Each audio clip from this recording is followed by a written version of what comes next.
नमस्कार साथियों, कैसे हो आप सब। उम्मीद है सब अच्छे होंगे। स्वागत है आपका एक नए सेशन में। आज हम पढ़ने जा रहे हैं हमारा राजस्थान कक्षा 7 का आखिरी अध्याय, जिसमें हम संविधान निर्माण में राजस्थान का जो योगदान है उसके बारे में चर्चा करेंगे।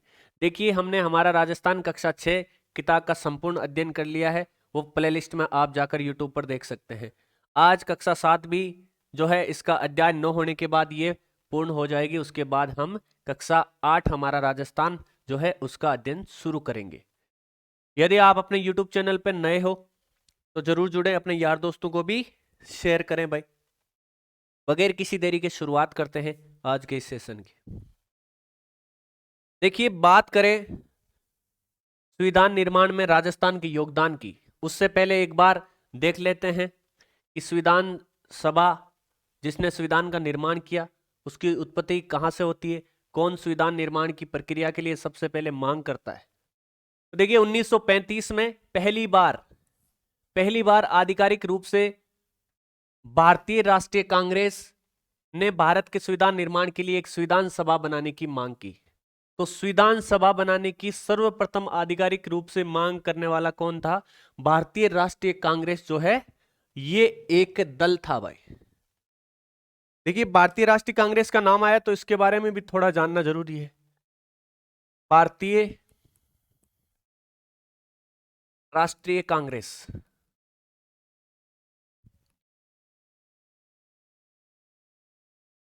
इसका निर्माण कब हुआ, गठन कब हुआ भाई? कांग्रेस की स्थापना कब हुई? 28 दिसंबर 1885। भारत के राजनीतिक दलों में देखें तो सबसे पुराना दल है भाई। 28 दिसंबर 1885 को बॉम्बे, जिसे हम मुंबई बोलते हैं, बॉम्बे के गोकुलदास तेजपाल संस्कृत कॉलेज में इसकी स्थापना की जाती है। इसकी भारतीय राष्ट्रीय कांग्रेस की। और इस समय जो सदस्य उपस्थित थे 72 सदस्य थे भाई। स्थापना के समय उपस्थित जो सदस्य थे वो कितने थे? 72 सदस्य थे। 28 दिसंबर 1885 को बॉम्बे के गोकुलदास तेजपाल संस्कृत कॉलेज में कांग्रेस की स्थापना होती है। देखिए, उसके बाद 1938 में पंडित जवाहरलाल नेहरू, भारत के पहले प्रधानमंत्री पंडित जवाहरलाल नेहरू द्वारा घोषणा की गई कि स्वतंत्र भारत के संविधान का निर्माण कौन करेगा? चुनी हुई संविधान सभा द्वारा किया जाएगा, जिसमें किसी भी बाहरी व्यक्ति का हस्तक्षेप स्वीकार नहीं किया जाएगा। यहां बाहरी व्यक्ति से मतलब है किसी भी अंग्रेज अधिकारी या अंग्रेज द्वारा भारतीय संविधान के निर्माण में हस्तक्षेप मंजूर नहीं होगा। तो पंडित जवाहरलाल नेहरू द्वारा घोषणा की गई कि स्वतंत्र भारत के संविधान के निर्माण में चुनी हुई संविधान सभा द्वारा किया जाएगा। किसका? संविधान का निर्माण। उसमें कोई भी बाहरी व्यक्ति का हस्तक्षेप नहीं होगा। आगे देखिए, संविधान सभा क्या थी? संविधान सभा कौन से मिशन के तहत संविधान सभा का निर्माण हुआ? तो भारत में स्वतंत्रता आंदोलन की तीव्रता को देखते हुए ब्रिटिश सत्ता को यह लगा कि अब इनको आजाद करना पड़ेगा और इनके लिए एक अलग संविधान का निर्माण करना पड़ेगा। तो ब्रिटिश सरकार ने इसके लिए अपने 3 मंत्रियों को एक दल बनाकर भारत भेजा, जिसको हम क्या नाम देते हैं? Cabinet mission. तो भारत में संविधान का निर्माण कौन से मिशन के तहत किया जाता है? कैबिनेट मिशन के तहत। एग्जाम में सवाल पूछा जाता है, कौन से मिशन के तहत संविधान सभा का निर्माण होता है? क्या वो क्रिप्स मिशन है, अगस्त क्रांति है, कैबिनेट मिशन है या कोई और मिशन है? तो संविधान सभा का निर्माण कौन से मिशन के तहत होता है? कैबिनेट मिशन के तहत। इसमें जो 3 सदस्य आए वो कौन कौन थे भाई?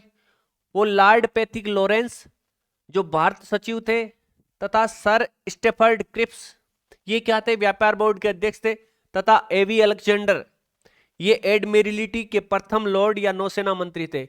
ये 3 व्यक्तियों का समूह या दल भारत में आता है और संविधान सभा के निर्माण की बात करता है। देखिए, इनको याद रखने की एक ट्रिक है। ये अकेले नहीं आए थे, 3 आदमी आए थे, लेकिन आपको अकेला से ट्रिक याद रखनी है। ए फॉर अलेक्जेंडर, के फॉर क्रिप्स और ला फॉर लॉरेंस। ये 3 व्यक्ति थे, अलेक्जेंडर, क्रिप्स और लॉरेंस, जो कैबिनेट मिशन में शामिल थे भाई। आगे चलिए, कैबिनेट मिशन जो 3 मंत्रियों का समूह था कि योजना अनुसार 1946 में संविधान सभा का गठन किया जाता है। भारतीय संविधान का निर्माण करने के लिए 1946 में संविधान सभा का गठन किया जाता है। किसकी योजना के अनुसार? कैबिनेट मिशन की योजना के अनुसार किया जाता है भाई। संविधान सभा का अर्थ क्या है? देखिए, जनता द्वारा जो प्रतिनिधि चुने गए वो संविधान का निर्माण करते हैं तो वो संविधान सभा कहलाती है भाई। इसका सीधा सा अर्थ है जनता के द्वारा प्रतिनिधि जो चुने जाते हैं उनके द्वारा जब संविधान का निर्माण किया जाता है तो वो संविधान सभा कहलाती है। संविधान सभा की प्रथम बैठक कब हुई? वेरी वेरी वेरी इंपॉर्टेंट है, बहुत बार एग्जाम में पूछा गया है कि संविधान सभा की प्रथम बैठक कब आयोजित की गई। तो वो आयोजित की गई आपके 9 दिसंबर 1946 को। और इस समय स्थायी अध्यक्ष नहीं बनाया गया था। क्या बनाया गया था? अस्थायी अध्यक्ष। और संविधान सभा के पहले अस्थायी अध्यक्ष कौन थे? सच्चिदानंद सिन्हा।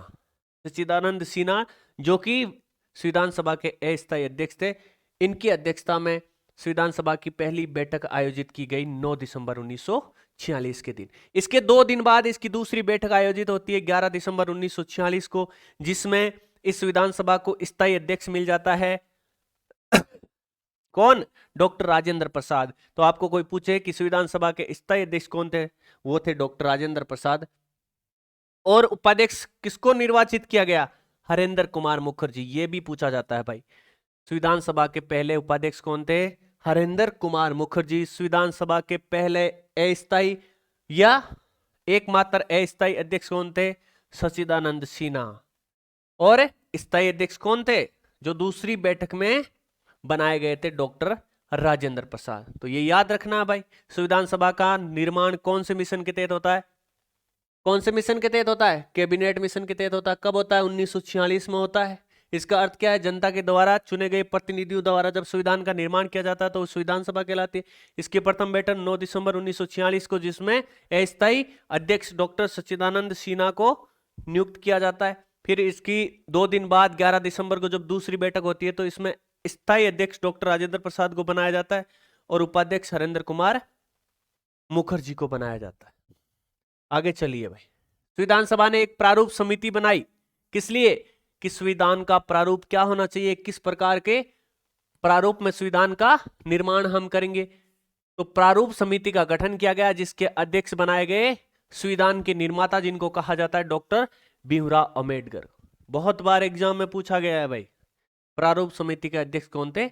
डॉक्टर भीमराव अंबेडकर। 13 दिसंबर 1946 को जब संविधान सभा की तीसरी बैठक आयोजित की गई तो उस समय पंडित जवाहरलाल नेहरू, जो कि भारत के पहले प्रधानमंत्री थे, ने संविधान सभा के सामने एक उद्देश्य प्रस्ताव रखा, जिसे हम प्रस्तावना भी बोल सकते हैं, पेश किया, जिसमें स्वतंत्र भारत के संविधान के मूल आदर्शों की रूपरेखा प्रस्तुत की गई। उद्देश्य प्रस्ताव जब 13 दिसंबर 1946 को पारित किया गया या पेश किया गया पंडित जवाहरलाल नेहरू द्वारा, तब इन्होंने संविधान के मूल आदर्शों की रूपरेखा प्रस्तुत की। संविधान सभा के सदस्यों ने स्वतंत्रता संग्राम से उपजे आदर्शों को ध्यान में रखते हुए संविधान का निर्माण किया भाई। इसको ध्यान में रखते हुए, स्वतंत्रता संग्राम से उपजे आदर्शों को ध्यान में रखते हुए संविधान का निर्माण किया। अब देखिए, संविधान निर्माण में जो समय लगा वो कितना लगा? 2 वर्ष 11 माह और 18 दिन का समय भारतीय संविधान के निर्माण में लगा। कहां से लेके कहां तक? 1946 से लेके 1949 तक। इस अवधि के दौरान भारतीय संविधान के निर्माण में 2 वर्ष 11 माह 18 दिन के समय लगता है भाई। संविधान सभा ने 26 नवंबर 1949 इंपॉर्टेंट डेट है भाई, को संविधान स्वीकार किया, या इस डेट तक जो भारतीय संविधान है वो बनकर तैयार हो गया था भाई। 26 नवंबर 1949 को भारतीय संविधान अंगीकृत कर लिया गया था, तैयार हो गया था। लेकिन लागू कब हुआ? 2 महीने बाद 26 दिसंबर 1949। और जब अगली 26 तारीख आती है 26 जनवरी 1950, इस दिनांक को भारतीय संविधान लागू होता है। 26 जनवरी 1949 को भारतीय संविधान लागू होता है। इस 26 जनवरी को हम क्या मनाते हैं? गणतंत्र दिवस के रूप में मनाते हैं भाई। गणतंत्र दिवस के रूप में मनाया जाता है। 15 अगस्त को हम स्वतंत्रता दिवस के रूप में मनाते हैं। अभी जो आने वाला है ये कौन सा होगा? 76वां गणतंत्र दिवस। जो 2025 का गणतंत्र दिवस है वो 76वां गणतंत्र दिवस होगा भाई। 76वां गणतंत्र दिवस 2015 से प्रतिवर्ष, इंपॉर्टेंट है भाई, 2015 से प्रतिवर्ष जो 26 नवंबर है इसको संविधान दिवस मनाने की बात की गई। या 26 नवंबर 2015 के बाद प्रत्येक जो 26 नवंबर आता है उसको हम संविधान दिवस के रूप में मनाते हैं, ये भी याद रखोगे। भारत के विभाजन के बाद कुल सदस्यों में से भारत में 299 ही रहे भाई। संविधान सभा में कुल सदस्यों की यदि बात करें तो जब विभाजन हुआ उसके बाद 389 जो थे उसमें से 299 ही रहे, बाकी कहां चले गए? पाकिस्तान में चले गए। जिसमें से 229 ब्रिटिश शासन के अधीन जो प्रांत थे उनसे चुने गए। जो ब्रिटिश सत्ता के अधीन में यहां भारत में प्रांत थे उन प्रांतों से कितने सदस्य निकल के आए विभाजन के बाद? 229। वहीं 70 देशी रियासतों से मनोनीत होकर आए। मनोनीत सदस्य कितने थे? वो 70 थे। कहां से आए? देशी रियासतों से। देखिए इसमें ये जो थे इनमें महिलाओं की संख्या कितनी थी? आपको कोई पूछे कि संविधान सभा में महिलाओं की संख्या कितनी थी तो वो 15 थी। अनुसूचित जाति जिसे हम एससी बोलते हैं उनके सदस्यों की संख्या कितनी थी? 26 थी। और एसटी की जो संख्या है वो 33 थी भाई। ये भी इंपॉर्टेंट है, थोड़ा डीपली यदि सवाल आपसे पूछा जाता है तो यहां से भी पूछा जा सकता है। आगे चलिए, विभाजन से पहले संविधान सभा की स्थिति क्या थी भाई? जब तक देश का विभाजन नहीं हुआ था उससे पहले संविधान सभा की स्थिति क्या थी? तो सदस्य कितने थे? 389 थे भाई। 389 सदस्य थे, जिनमें से प्रांतों से कितने आए? 292। रियासतों से 93 आते हैं। 4 दिल्ली, अजमेर, मेरवाड़ा, कुर्क और ब्रिटिश बलूचिस्तान के मुख्य आयुक्त प्रांतों से आते थे। दिल्ली, अजमेर, मेरवाड़ा, कुर्क कहां है? कर्नाटक। और ब्रिटिश बलूचिस्तान से चुने गए। तो ये था स्वतंत्रता विभाजन से पहले की स्थिति। आगे चलिए, संविधान सभा में राजस्थान के सदस्य, ये अपना मूल टॉपिक है भाई। जो पहले वाला पढ़ा वो भी आपकी आरबीसी किताब में दे रखा है, लेकिन ये जो मूल सार है ये यहां से शुरू हो रहा है। तो संविधान सभा में राजस्थान के सदस्य या राजस्थान के लोगों का जो योगदान है उसके बारे में अध्ययन कर रहे हैं। तो संविधान सभा के गठन के समय राजस्थान अनेक रियासतों में विभाजित था।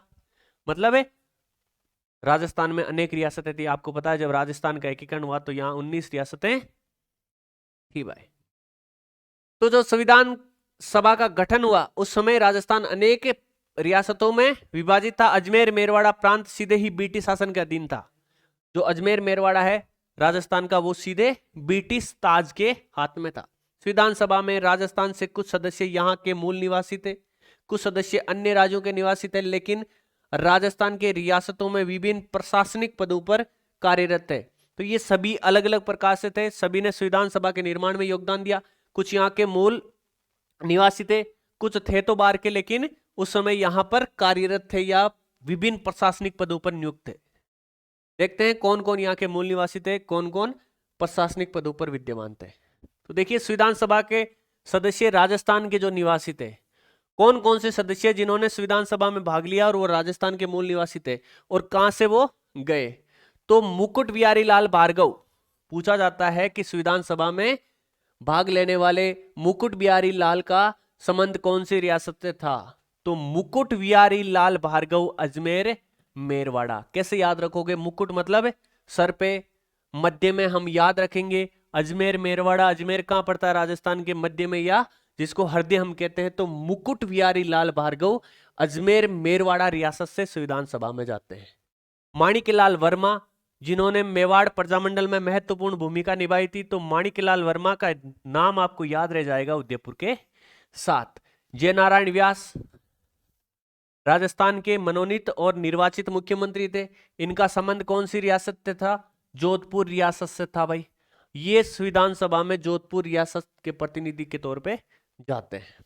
बलवंत सिंह मेहता, ये कहां के थे भाई? जो मेवाड़ प्रजामंडल है उसका अधिवेशन हुआ, उसके पहले अध्यक्ष कौन थे? बलवंत सिंह मेहता।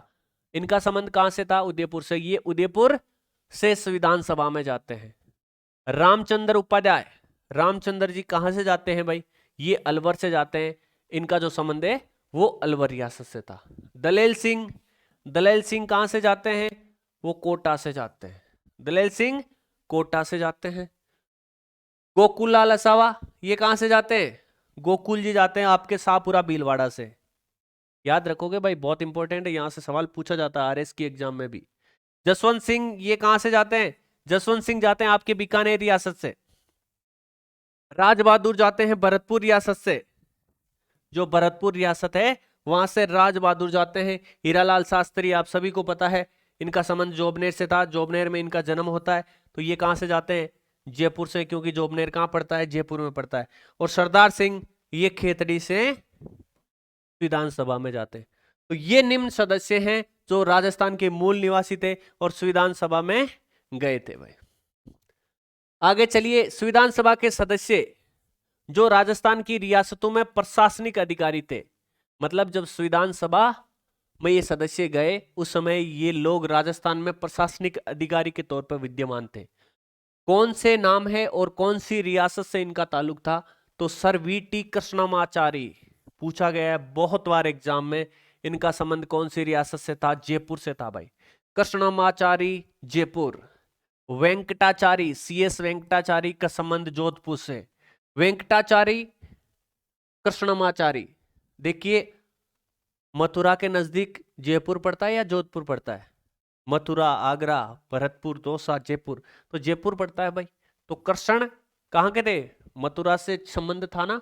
तो कृष्णमाचारी से जोधपुर नहीं, आप जयपुर याद रखोगे, और वेंकटाचारी से जोधपुर याद रखोगे। सरदार के एम पन्नीकर, पन्नीकर का संबंध आप बीकानेर से रखोगे, बीकानेर से इनका संबंध था। बीकानेर रियासत में ये प्रशासनिक अधिकारी थे पन्नीकर।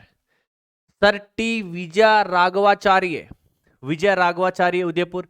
यदि बात आती है उदयपुर की, ऐसा बोला जाता है कि अपने मातृभूमि की रक्षा करने के लिए जो ये मेवाड़ का क्षेत्र है ये जाना जाता है। किसके लिए? अपने मातृभूमि की रक्षा के लिए। और रक्षा तभी होती है जब व्यक्ति विजय होता है हर युद्ध में। तो उदयपुर का संबंध विजय राघवाचार्य से रखोगे। वेंकटाचार्य का मैंने कहा जोधपुर से, पन्नीकर बीकानेर, और कृष्णमाचारी जयपुर। ये चार जो है प्रशासनिक अधिकारी जिनका संबंध राजस्थान से था, यहाँ के ये मूल निवासी नहीं थे। तो हमने 11 मूल निवासी पढ़े, 4 प्रशासनिक अधिकारियों का अध्ययन किया है। इनके अतिरिक्त थे भाई कुछ जो राजस्थान के मूल निवासी थे लेकिन संविधान सभा में किसी बाहरी राज्य से चुन के गए, जैसे राजस्थानी प्रभुदयाल हिम्मत सिंह। देखिए इनमें बहुत सारी हिम्मत थी, तभी तो ये क्या दूसरे राज्य से संविधान सभा में पहुंच गए। ये कहां से पहुंचे? ये पश्चिम बंगाल से संविधान सभा में जाते हैं। थे राजस्थान के लेकिन पश्चिम बंगाल से चुनकर संविधान सभा में जाते हैं। नाम है प्रभुदयाल हिम्मत सिंह। उसके बाद है बनारसी दास झुंझुनूवाला, झुंझुनूवाला ये कहां से जाते हैं? ये आपके बिहार से संविधान सभा में जाते हैं। उसके बाद है पदमपत सिंघानिया, सिंघानिया जी आपके उदयपुर से संविधान सभा में जाते हैं। कहां से जाते हैं? उदयपुर से उत्तर प्रदेश से संविधान सभा में जाते हैं। तो देखिए राजस्थान के वो व्यक्ति जो राजस्थान के मूल निवासी थे लेकिन अलग अलग राज्यों से संविधान सभा में पहुंचते हैं। 11 हमने वो पढ़े जो राजस्थान के मूल निवासी थे और राजस्थान से ही संविधान सभा में जाते हैं। 4 हमने वो प्रशासनिक अधिकारी पढ़े जो राजस्थान के मूल निवासी नहीं थे लेकिन संविधान सभा में राजस्थान से जाते हैं। 3 व्यक्ति वो पढ़े जो राजस्थान के मूल निवासी तो थे लेकिन अन्य राज्यों से संविधान सभा में प्रवेश करते हैं, जिनमें हम देखें कि भारत, इधर पश्चिम बंगाल, उसके बाद बिहार आता है, उसके बाद उत्तर प्रदेश आता है। यदि हम पूर्व से पश्चिम की ओर चले तो ये तीनों सीक्वेंस में है राज्य। कौन कौन सा? पश्चिम बंगाल, बिहार और यूपी।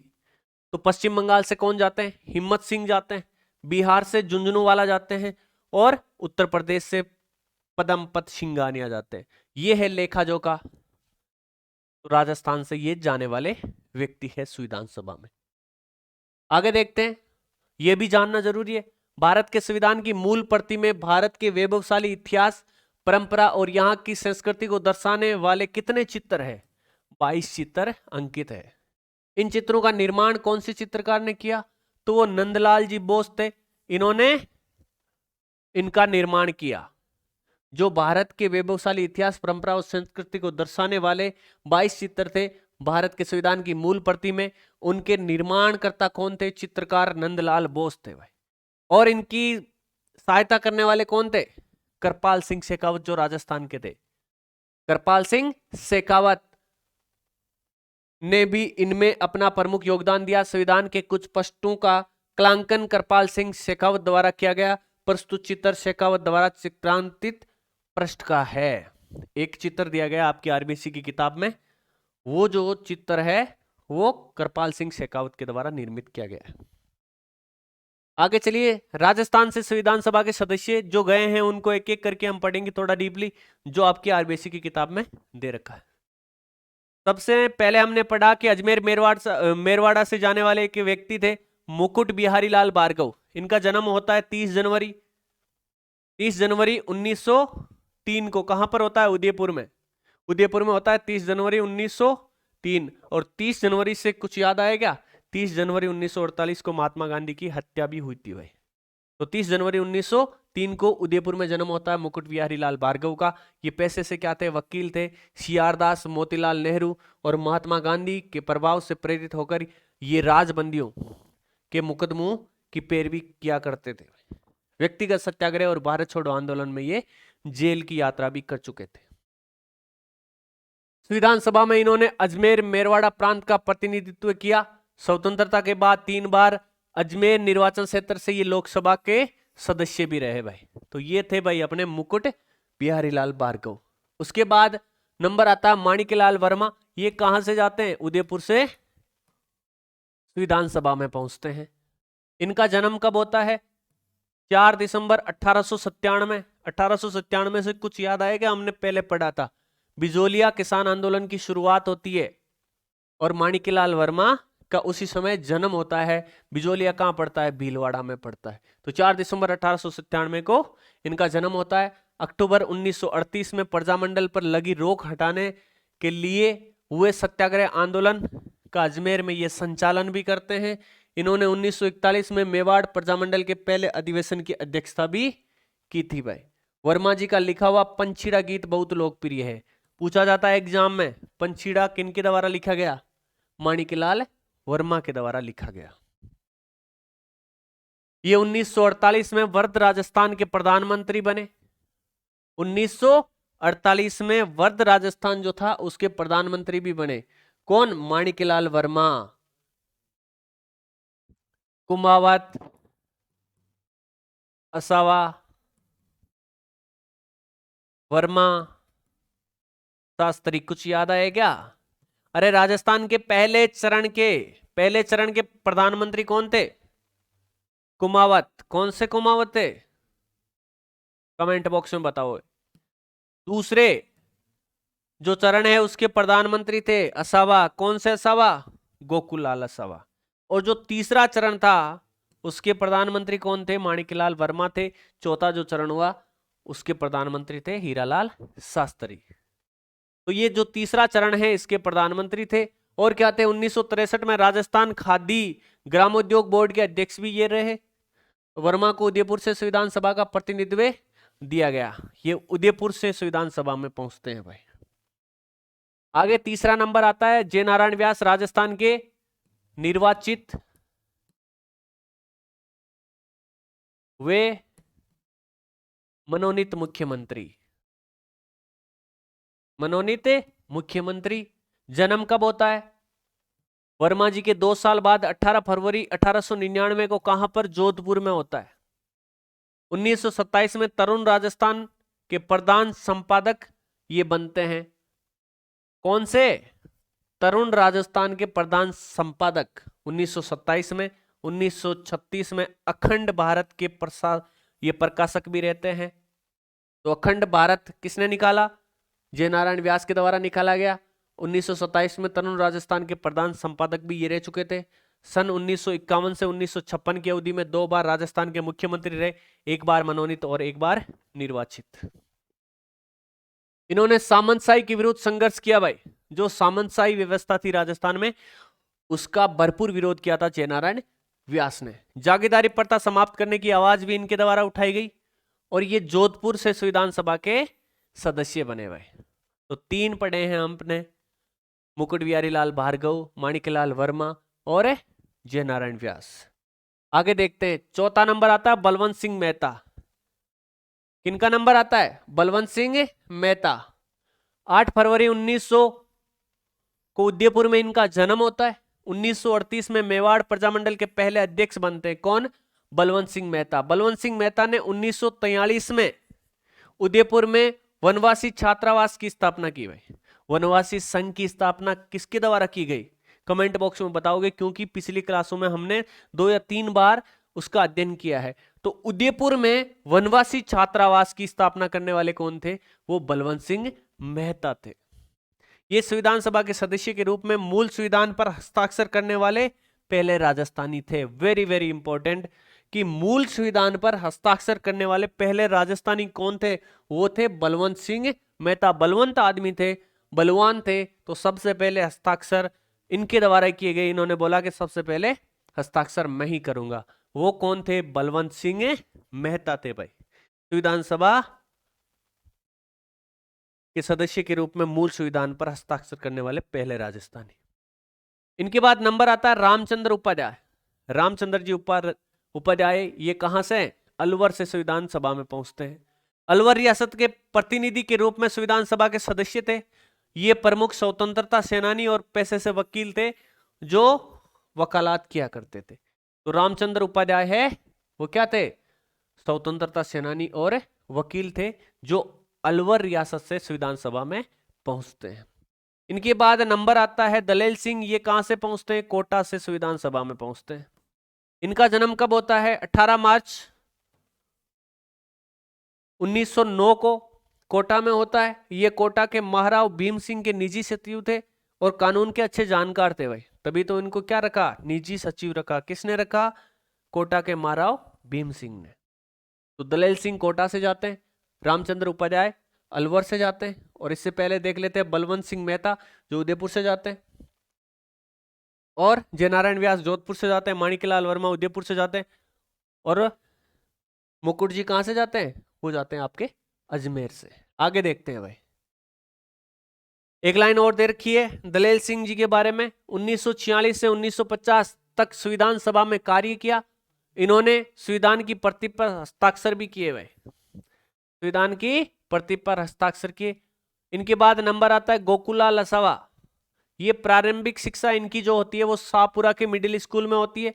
इन्होंने कोटा के हार्वर्ड कॉलेज में अध्यापन कार्य शुरू किया था। शुरुआती जो शिक्षा होती है वो शाहपुरा में होती है, इसके बाद कोटा के हार्वर्ड कॉलेज में अध्यापन कार्य शुरू करते हैं, किंतु राष्ट्रीय गतिविधियों को देखकर उन्हें कॉलेज सेवा से पृथक कर दिया गया, क्योंकि इनके अंदर एक क्रांतिकारी विचार थे। ये राष्ट्रीय गतिविधियों में भाग लेते थे, अपने देश को आजाद कराने के लिए आतुर थे, तो इनकी गतिविधियों को देखकर कॉलेज सेवा से इनको पृथक कर दिया गया। इसके बाद असावा कोटा से अजमेर आ जाते हैं भाई। 1930 से 32 के बीच इन्हें 4 बार जेल भी जाना पड़ा, मतलब 2 साल में ये 4 बार जेल की यात्रा भी कर लेते हैं।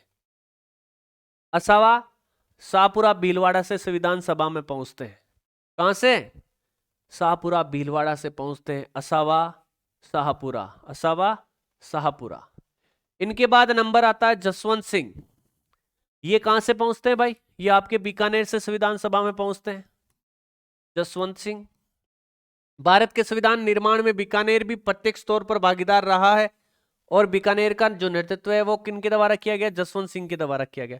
बाद में वे राज्यसभा के सदस्य भी मनोनीत हुए, और ये बीकानेर रियासत के महाराजा शार्दुल सिंह के प्रधानमंत्री भी रहे हैं भाई। कौन रहे? शार्दुल सिंह के प्रधानमंत्री के तौर पर कार्य करने वाले थे जसवंत सिंह, जिन्होंने बीकानेर रियासत का संविधान सभा में प्रतिनिधित्व किया था। आगे देखते हैं राजबहादुर। राजबहादुर कहां के थे भाई? ये भरतपुर के थे। भरतपुर से संविधान सभा में ये पहुंचते हैं। भरतपुर के स्वतंत्रता सेनानी, मतलब देश को आजाद कराने में महत्वपूर्ण भूमिका निभाने वाले लोगों में ये आगे थे। राजबहादुर संविधान सभा में मनोनीत किए गए।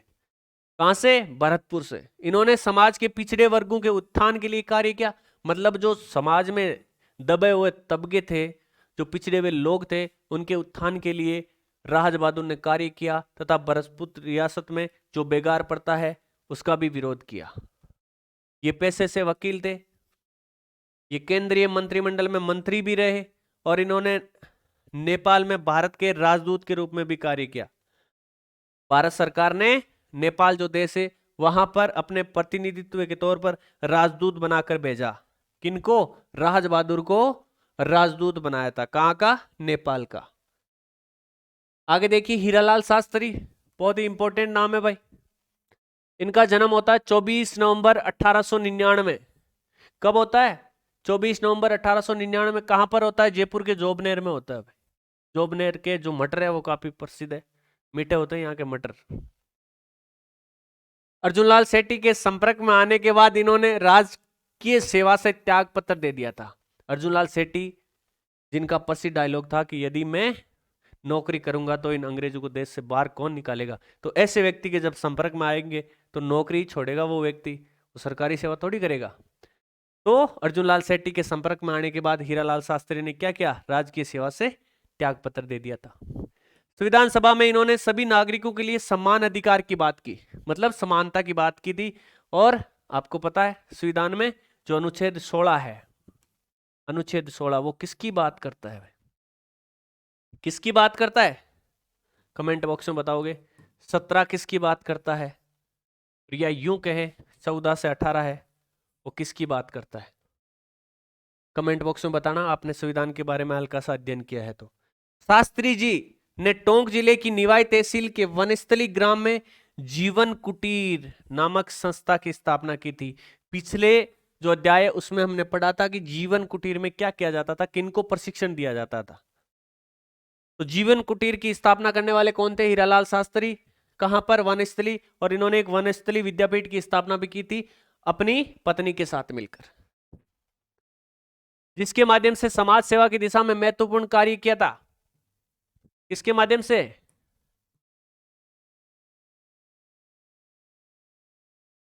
जीवन कुटीर के माध्यम से। इसके बाद वे जयपुर प्रजामंडल से जुड़े रहे।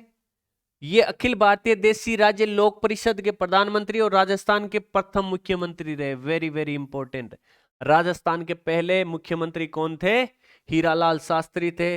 इसके साथ साथ ये अखिल भारतीय देशी राज्य लोक परिषद के प्रधानमंत्री के रूप में भी रहे थे। आगे देखिए सरदार सिंह।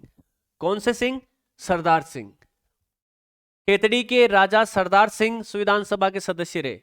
कहां से प्रतिनिधित्व के तौर पे ये संविधान सभा में जाते हैं? खेतड़ी से जाते हैं भाई। सरदार सिंह 1950 से 1952 के बीच अस्थायी संसद के सदस्य भी रहे। फिर 1952 से स्थायी संसद, मतलब भारत में प्रथम आम चुनाव। भारत में प्रथम आम चुनाव कब हुए? 1952 में हुए। 1952 से 56 के बीच राज्यसभा सदस्य भी ये रहे। सन 1958 से 1961 के बीच भारत ने इनको लाओस में राजदूत बनाकर भेजा भाई।